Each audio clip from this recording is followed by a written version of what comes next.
Hi, I'm DS Yoxheimer. This is another edition of The Spectre, and this is a video I've wanted to do for a while. I wasn't sure how to talk about it or whatever. It happened a while ago in the town that I currently reside in with my fiance.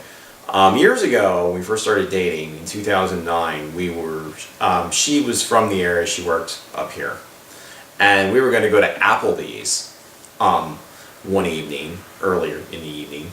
And as we passed by the Applebees, there was police tape around it, and the restaurant, all the lights were out and everything, and there was, of course, police there. And we didn't find out till the next day that there had been a shooting there.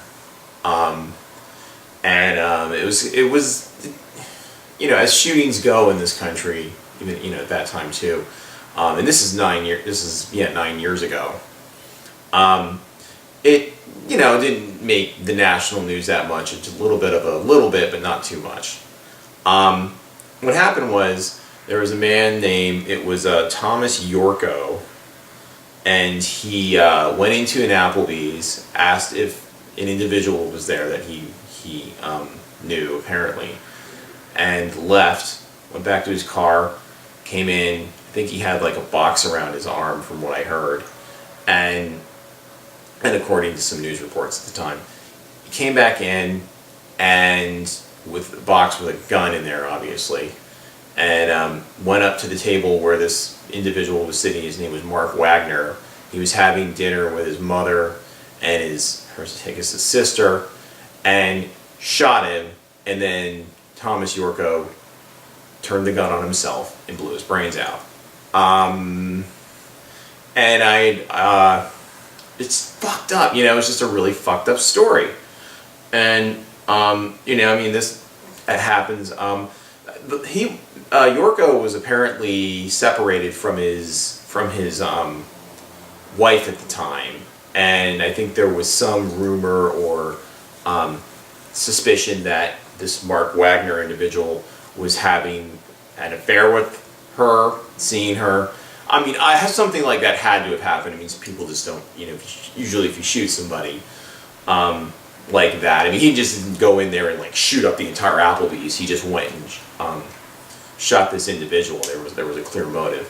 So that's what is suspected. But they knew each other, and they were said to have had a recent dispute. They both worked in, they were contractors. They worked in, I think, construction. And so anyway, that happened.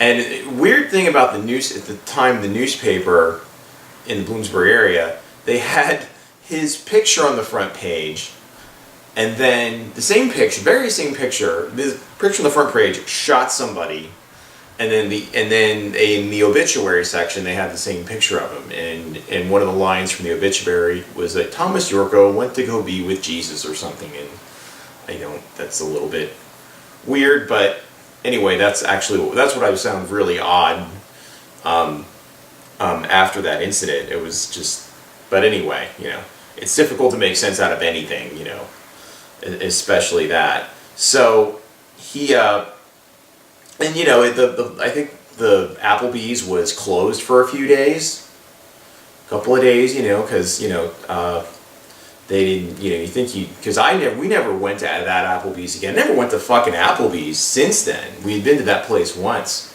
before there, but I haven't been to an Applebee's in like 9 years since this happened. I don't know if it's because of that. It's not like Applebee's is the fucking greatest restaurant ever, but it was just, I don't know, is the booth and the table they were sitting at, is there like a black tablecloth on it? Is there a little plaque denoting that this happened here, like in memoriam? Did they dedicate that table to Mark Wagner, sort of memorial table? I don't know. I don't know. It's weird because shootings happen in places, and they reopen and everything like that. Columbine happened, they reopened the school, they didn't tear it down or anything. But you think, who would want to go? I wouldn't want to go to there. I don't know if I would ever go there again. I didn't go. I thought I would go there, recently before I did this video. But I just never got the chance to. Jen, my fiance, doesn't really like eat that kind of food all the time. She doesn't like to eat that type of fare, because Applebee's is sort of that, one of those. It's like an Olive Garden, TGI Fridays type of place. It's not really. So we didn't, I'm not just gonna just go there by myself, I guess. So I just didn't go, and I thought about like maybe talking to people who maybe had been involved in this incident to get some insight. And I mean, who knows? 9 years. Hopefully they're not working at Applebee's 9 years later. That would be sad in and of itself, especially after the place got shot up. I mean, would you really go back to work at Applebee's after you witnessed a murder-suicide? I mean, shit. So anyway, yeah, some of them did go back to work. They were, of course, offered, mental health and counseling, all of that stuff, because it was, of course, so traumatizing. But, the weird thing about it is, people aren't even traumatized by this shit anymore because of all the shootings. They happen all the time. I mean, just yesterday morning, some, like, it was the kid in Texas that Santa Fe High School went and shot the place up, It was just another Columbine disciple going in there, he had a trench coat, the whole thing, and it's beyond ridiculous. It's tragically ridiculous, but it's ridiculous. So, but in light of that, I was just to sort of look at some of these incidents. A local incident. None of it was a completely different kind. It wasn't a spree shooting. It was a murder. It was a murder-suicide. It was someone who was emotionally distraught, angry, did not take the time to sort out his issues before he perpetrated this. He just wanted, to leave this world. He wanted to kill himself, but he wanted someone to pay first. So that's a clearly different sort of crime, or a different sort of killing. Individuals who do this sort of like most of the spree shootings, most of them are pretty. They have all kinds of different issues. Of course, mental health issues and things like that. There's a new thing that's been called incel, called involuntarily celibate. It's a new little buzzword that's been floating around the American lexicon, as if this country isn't, full of shit enough. Between Trump being president and every all this stupid shit that seems to be floating around this country the past. God, I don't even know. It just seems to be like another sort of like let's just create a new word. And the thing of it is, these guys who aren't getting laid, that's the reason they're angry. I'd imagine, a guy who does not get a lot of female attention and wants it is frustrated. And there's some that are, they have a rational sort of frustration, and eventually they meet somebody and whatever. And some people are just like, they feel like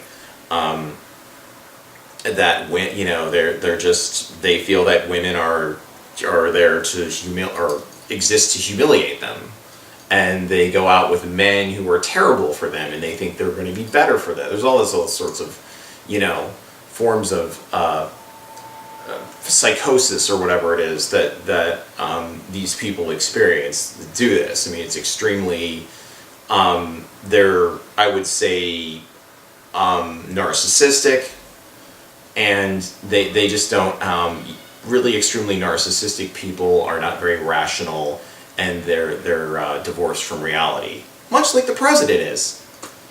And I know I am. I never hesitate to take a jab at President Trump, but I would say that President Trump is divorced from reality. And I think he knows if he didn't have his money and fame, the sort of women that he has, scored with, if you want to, for lack of a better term, wouldn't have anything to do with him. He has a terrible personality, and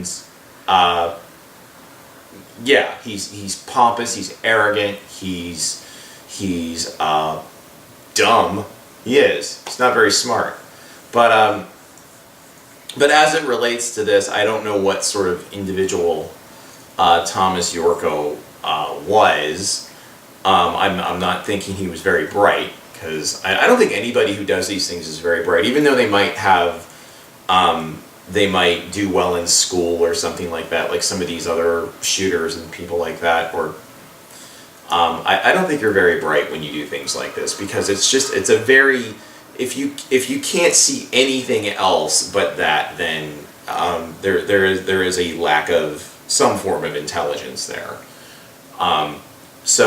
That's my personal take on it. I mean, I'm not, this is not an expert opinion. It's just, it's been my take on a lot of these individuals who sort of go out and commit sort of these senseless crimes, and just cause a lot of destruction. They're just basically, they're just human time bombs. They just go off. They're not really, they're not like someone who commits a crime that has a logical conclusion to it or benefit, like a bank robber to get money, or a hacker who hacks into people's bank accounts and things like that.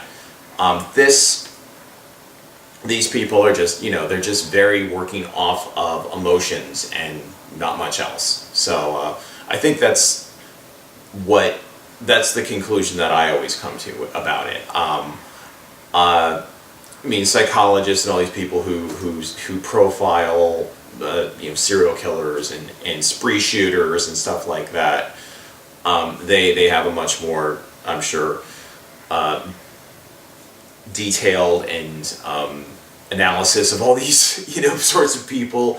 And it's not like I'm not, I even read about these things. I've watched a lot of documentaries about serial killers and all of that kind of shit.